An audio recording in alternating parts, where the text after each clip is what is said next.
저희는 아까 그 특정 사업 예산이 감액되면은 국정마비 우려가 있다 이렇게 말씀하셨죠. 예. 예, 그렇게 말씀하셨고 주신문에서 뭐 R&D 예산 관련해 가지고 63억 원 삭감이 됐고 그게 큰 문제다 이렇게 말씀을 하셨죠. 문제라고 말씀하셨잖아요 아까 예, 답변에. 뭐 차세대 원자로 네, 네, 네. 뭐 개발과 기술 개발 관련. 예. 그런데 2024년에 정부는 그 R&D 총 예산을 예산안을 2023년에 31조 1천억 원이었던 거를 25조 9천억 원으로 총 전년 대비 5조 2천억 원을 삭감을 하셨어요. R&D 예산 알고 계시죠? 예, 뭐 숫자는 정확하게 기억 못하지만 네, 삭감한 걸 대략 알고 5조 정도 삭감했다는 거 알고 계시죠? 그러면은 이런 내용을 보면은 R&D 예산 63억 삭감이 뭐 국정마비가 올 정도의 삭감이라든지 아니면은 반국가 행위라든지 이렇게 볼 수는 없을 것 같은데 어떠신가요? 지금 말씀하시는 거는 이제 규모의 문제인데요. 규모의 문제는 또 2025년에는 2004년 예산에 삭감된 거 이상으로 늘렸기 때문에 규모의 문제는 별개고요. 제가 말씀드린 건 개별 사업으로 말씀드리는 거고. 개별 사업이요. 그러니까 5조 개별 2천억을 삭감을 하면은 그 개별 R&D 예산은 전액이 삭감된 것도 굉장히 많을 거잖아요. 맞죠? 5조 2천억을 삭감을 했으면 그 내용은 제가 구체적인 내용은 모르겠지만 모르겠지만 그 제일 규모 많이 얘기는, 삭감된 사업은 290억이 삭감이 됐어요. 규모 얘기는 2024년에 맞는 얘기지만 현지 시점에서 보면 2025년에 그때 삭감된 5조를 더 한 6, 7조로 더 늘렸기 지금은 때문에 늘렸는데 규모의 문제는 아니라는 지금은 거죠. 늘렸는데 지금 2024년에 그 정도로 삭감을 했으면 이번에 63억 삭감된 한 개의 사업하고 비교했을 때 2024년에는 수많은 사업들의 R&D 예산이 거의 없어지거나 많은 부분이 삭감됐다라고 말씀드리는 거예요. 아니 2024년에 R&D 예산이 삭감된 거는 R&D 예산이 업계에서 그 R&D 업계에서 나눠 먹기식으로 했기 때문에 그걸 계획하는 차원이었고요. 예, 알겠고요. 아까 그 피청구인이 민생 예산 굉장히 중요시 여기신다고 말씀을 하셨어요, 그렇죠? 예. 예. 그리고 피청구인이 강조했던 예산 중에는 뭐 비정규직이라든지 특수고용직 등 고용 노동약자 지원 예산 뭐 이런 것들이 있는 걸 알고 계시죠? 예, 예. 이 노동약자 지원 예산은 이번에 삭감이 됐나요? 제가 잘 모르겠습니다. 그 부분. 이번 정부 원안대로 159억 8,900만 원이 그대로 의결이 됐거든요. 예. 이런 점을 보면은 국회가 정부의 무조건 정부 정책을 반대해 가지고 예산을 삭감하고 있는 게 아니라 결국은 각 사업 부분마다 필요성과 소명 같은 것들을 확인을 하고 그러고 정당하게 삭감을 해온 거 아닌가요? 그리고 또 아까 말씀하신 것처럼 상임위에서는 여야 합의로 지금 삭감액이 결정됐다고 말씀하셨잖아요. 예, 그런데 4.1조를 삭감할 때 1조는 상임위나 예결위에서 합의가 된 거지만 3.1조는 민주당에서 야당에서 일방적으로 삭감한 거고 그 3.1조가 문제가 되고 있는 거죠. 그 중에 이제 포함되는 게 예비비 2.4조, 그 다음에 우리가 국채 발행하는 이자 0.5조 등. 같이 여쭤볼 거라서요. 그 지금 예비비 얘기도 하셔가지고 여쭤보는데요. 재난재 발생하면 저희 목적 예비비 사용하기 전에 각 부처에 이렇게 각각 재난재해 대책비 먼저 사용하게 되잖아요. 네, 그렇습니다. 그래서 2025년도 예산안에 편성된 각 부처의 재난재해 대책비 총액이 뭐 9,270억 정도 되는데 기억하시나요? 제가 금액은 모르겠습니다. 편성돼 있다는 것만 압니다. 특정한 사업들만 금액을 기억하시는 것 같아가지고 일단 제가 설명을 드리면 행안부에 3,600억, 농림축산식품부에 1,600억 등을 포함해서 9,270억 정도 각 부처에 예산안이 편성돼 있거든요. 재난재해 대책비가. 그래서 이 1조에 가까운 이 돈이 먼저 사용되고 목적 예비비가 사용되는 거잖아요. 그래서 예, 항상 그렇습니다. 예, 그렇게 되는 건데 그러면 목적 예비비를 사용하는데 그 본회의를 통과한 이번 목적 예비비가 1조 6천억 원 맞나요? 예, 맞습니다. 예. 그럼 합치면은 2조 5천억 정도는 최소한 재난재해 대책 예비비를 그러니까 재난재해 비용으로 사용할 수 있죠.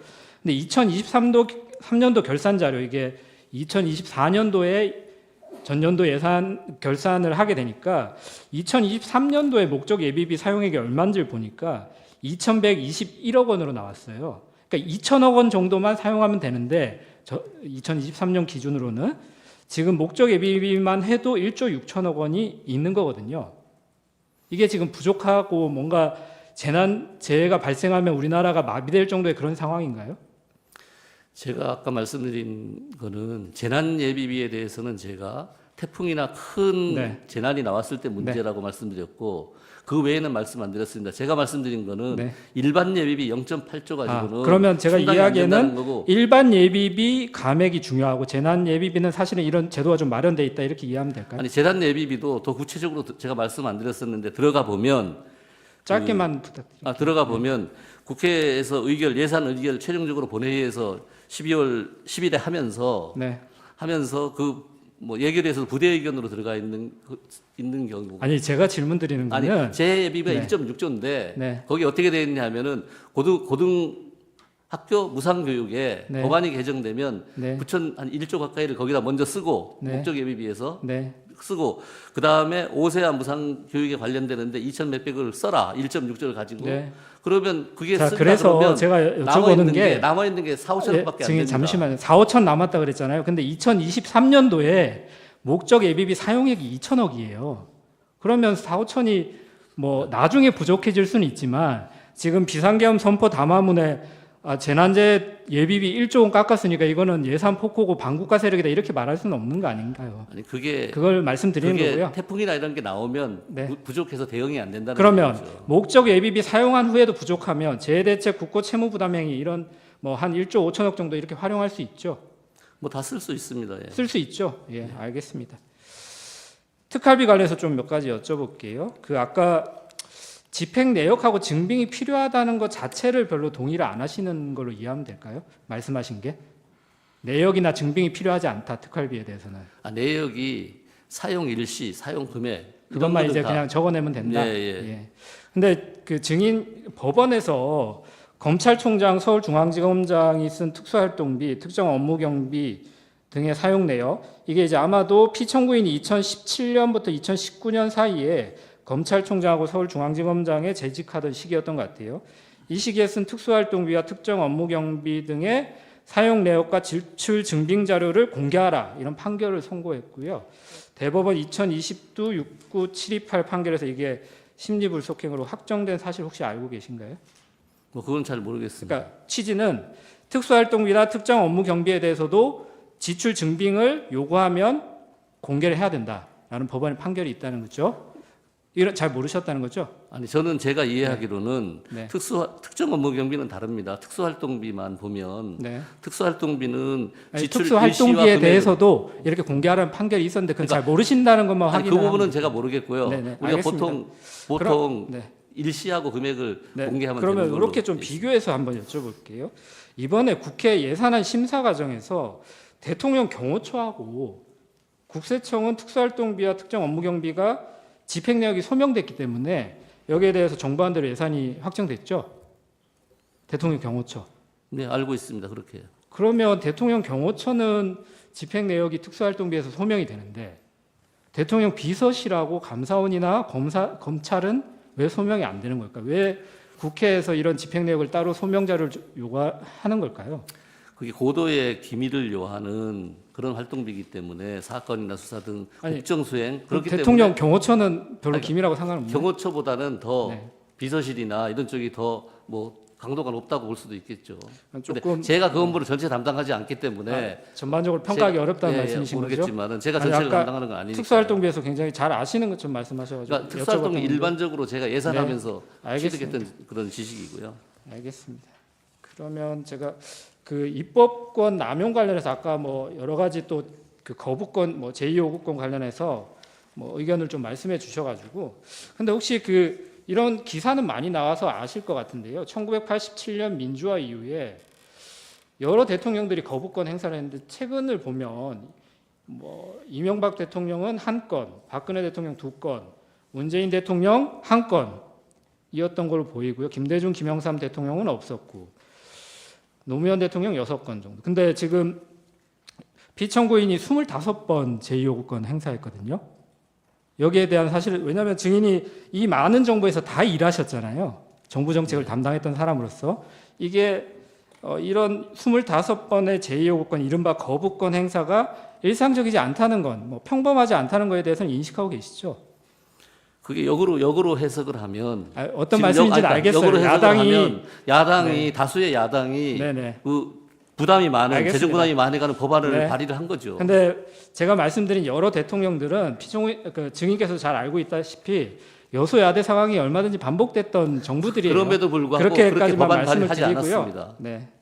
그리고 한 가지만 제가 더 여쭤볼게요. 아까 셧다운과 관련해서 저희가 여쭤본 의도는 사실은 우리나라는 준예산 제도가 있기 때문에 예산이 통과되지 않더라도 정부가 마비되지 않죠. 정부가 폐쇄되는 거 아니잖아요. 예. 예. 근데 미국은 셧다운 때문에 폐쇄되기까지 하는데도 군대를 동원해서 계엄을 선포해야 된다 이런 얘기가 없다는 점을 확인하고 싶었던 거고요. 아니, 근데 우리도 그 부분에 셧다운은 안 대해서는 되지만. 제가 준예산 제도가 있다는 부분을 확인해 주셨기 때문에 그 부분으로 좀 가름을 하겠습니다.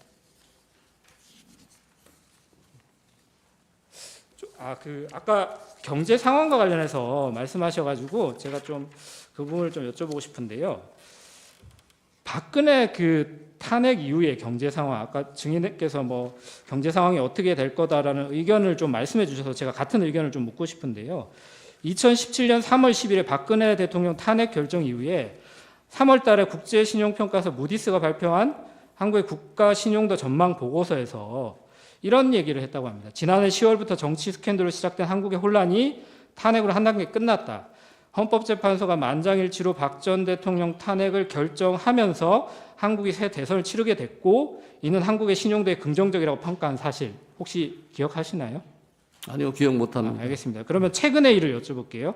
2025년도 1월 13일 날 글로벌 3대 신용평가사 무디스나 이렇게 3대 평가사가 있잖아요. 예. 최상목 권한대행하고 화상 면담을 했다고 해요. 거기서 이 3대 신용평가사가 한국 정치의 불확실성이 장기화되면 외국인 투자 또는 기업의 의사결정에 끼치는 부정적 영향을 간과할 수 없다. 이렇게 견해를 밝혔다고 하는데 이건 알고 계신가요?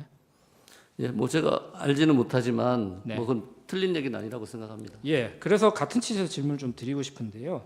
최근에 윤석열 디스카운트 이런 말도 나오는데 경제 전문가 입장에서 현재 진행되는 탄핵 심판이 어쨌든 지연되는 것보다 빠른 시기에 헌법재판소가 결정을 내린 것이 좀 경제적 불확실성을 제거해서 외국인 투자나 기업의 의사결정에 끼치는 부정적 영향을 좀 없애는 방향으로 가지 않을까라고 생각이 드는데 어떠신가요? 제가 얘기할 사항은 아닌 것 같습니다. 헌법재판소에서 알아서 판단하셔서 결정을 내릴 거로 보고 있습니다. 마지막으로 한 가지만 여쭤볼게요. 지금 오늘 나오셔가지고 쭉 답변하시는 내용을 들어보니까 증인의 이런 경제라든지 예산이라든지 이런 거에 관한 인식이 피청구인의 인식하고 굉장히 유사하신 것 같아요. 증인께서 지금 경제수석으로 이렇게 계속 재직을 하시면서 이제 여러 번 피청구인이랑 같이 회의도 하시고 논의도 하시고 그러셨을 거잖아요. 예. 그렇죠. 근데 그 과정에서 지금 증인과 피청구인이 그런 인식을 공유하면서 계속해서 보고하고 서로 논의하고 협의를 하셨던 건가요? 아니요, 제가 평소에는 경제나 재정 관련 그렇게 보고도 하고 토론도 하죠. 하지만 이번에 우리 계엄이나 이런 거 관련해서는 전혀 계엄에 대해서 여쭤보는 게 아니라요. 예. 지금 쭉 답변하시는 그런 인식이 피청구인의 인식하고 굉장히 비슷해서 피청구인이 어떻게 해서 피청구인 경제 전문가가 아니잖아요, 그렇죠? 예. 예, 피청구인 경제 전문가가 아니고 그 경제 전문가인 증인께서 거기에 조언을 해주시는 역할을 하는 거잖아요, 그렇죠? 예. 예, 근데 어떻게 해서 경제에 대해서 비전문가이신 피청구인이 그런 인식을 갖게 되셨을까를 제가 궁금해하고 있었는데 오늘 증인께서 말씀하신 내용을 들어보니까 굉장히 인식이 비슷하셔가지고 그래서 여쭤보는 거예요. 보고를 하시면서 그런 경제에 대해서 평가를 해서 그 피청구인과 같이 논의를 하셨는지를 여쭤보는 거예요. 근데 기본적으로 윤 대통령이 경제에 대해서 많이 알고 계십니다. 그러세요? 모르는 게 아닙니다. 예. 네, 알겠습니다. 여기까지 하겠습니다. 자, 그러면 지금부터 잠시만 주목해 주시기 바랍니다. 제가 구독자분들을 위해서 선물 하나를 준비했는데요. 제가 항상 여러분들께 드리는 말씀이 있습니다. 뉴스만 평소에 잘 챙겨보셔도 돈이 되고 돈을 벌 수 있다라고 말씀을 드렸는데요. 여러분들은 여기 보시는 삼성전자 뉴스를 보고 어떤 생각이 드세요? 아니면 정치인들의 뉴스, 날씨 뉴스를 보고는 어떤 생각이 드시나요? 그냥 뉴스만 보고 끝내는지 아니면 이 뉴스를 어떻게 이용할 수 있는지 이 부분을 고민하고 계시는지를 되물어보고 싶습니다. 그 이유가 뭐냐 하면 제가 지난번에 여러분들께 뭐라고 말씀을 드렸었죠? 지금은 반도체 섹터를 눈여겨보셔야 한다고 말씀드렸습니다. 그리고 나서 이런 썸네일들 뉴스를 통해서 많이 보셨을 겁니다. 반도체 내용이 이슈가 됐을 때 부자들은 어떻게 생각한다? 반도체 관련주들은 뭐가 있는지, 어떤 종목이 가장 좋은지, 어디에 투자해야 돈이 몰리는지 자연스럽게 생각한다고 제가 말씀을 드렸죠. 그 이유가 뭐냐 하면 부자들이 봤을 때는 이슈가 곧 돈으로 이어지고 그 이슈가 나에게 돈을 벌어준다는 경험적 확신이 있기 때문에 부자들은 항상 이런 사회적 이슈를 관심 있게 챙겨본다고 제가 말씀을 드렸습니다. 이번에도 마찬가지인데요. 제가 지난번에 시청자분들과 함께하는 주식으로 수익 내기 이벤트를 진행했었죠. 당연히 100% 무료로 진행을 했었고요. 여기 보시면 아시겠지만 제가 지난번에도 구독이라고 보내주신 모든 시청자분들께 반도체 관련주 중에 가장 크게 급등할 딱 한 종목, 많은 종목도 아니라 한미반도체 한 종목을 여러분들께 추천드렸어요. 그러면서 여기 나와 있는 대로 정확히 얼마에 매수해야 하는지, 그리고 수익률이 어느 정도 나왔을 때 팔아야 하는지를 이런 부분들까지 여러분들에게 정확히 알려드렸었는데 지금 실제로 어떻게 되었다? 오른쪽을 보시면 아시겠지만 제가 지난번 문자 발송으로 이 한미반도체를 소개해드리고 나서 실제로 이렇게 5배 이상 어마무시한 상승이 나왔습니다. 100만 원만 투자를 했어도 무려 500만 원이 넘는 수익금이 생긴 거죠. 그래서 당시에도 굉장히 많은 분들이 제가 드린 이 한미반도체로 수익을 내실 수가 있으셨을 텐데요. 다시 한번 축하드린다고 말씀을 드리겠고 이번에도 마찬가지입니다. 앞으로도 2024년, 2025년 계속해서 기대해볼 섹터는 AI입니다. 그 중에서도 AI 반도체는 그 누구도 부정할 수 없는 미래 성장 산업입니다. 그러면 우리가 어떻게 생각해 볼 수 있을까요? AI 반도체 종목 중에 앞으로 크게 대장 역할을 하면서 10배 이상 급등할 수 있는 텐베고 종목을 지금부터 열심히 추적해야 한다는 겁니다. 큰 돈을 투자하지 않더라도 월급의 일부분 아주 소액이라도 이 종목을 모아가야 수백 %의 수익률을 손에 쥘 수 있는 것이죠. 지금 여러분이 보고 계시는 이 유튜브 또한 AI 반도체와 아주 밀접한 연관이 있고 반도체야말로 대한민국의 핵심 산업으로 앞으로 더더욱 시장은 성장할 수밖에 없습니다. 그렇기 때문에 제가 이번에도 뭘 보내드리고 있냐면 지난번과 똑같이 구독이라는 문자를 보내주시면 제가 AI 반도체 관련주 중에 앞으로 대장주 역할을 하면서 주가가 가장 크게 급등할 한 종목을 여러분들께 문자 발송으로 종목명과 사고 파는 시점을 모두 알려드릴 건데요. 그 문자를 받고 여러분들이 주식으로 돈 버는 연습을 한번 해보셨으면 좋겠고요. 혹시라도 나는 주식을 하지 않는다 하시는 분들은 주변에 주식하시는 지인분들에게 말씀을 해주셔도 되고요. 아니면 연세가 있으셔서 투자가 어렵다 하시는 분들은 이 종목을 자녀분들에게 한번 사봐라. 이걸로 한번 수익을 내봐라. 이렇게 조언을 해주실 수도 있는 거겠죠. 그래서 지금 이 영상을 보시는 시청자분들 중에 나도 이번 종목이 좀 궁금하다 하시는 분들은요. 누구나 상관없이 그리고 어느 시간대나 상관없이 부담 없이 010-2514-5930번으로 구독이라는 문자 보내주시면 제가 이번에도 똑같이 무료 추천 급등주 문자를 보내드리겠습니다. 이해되시겠죠?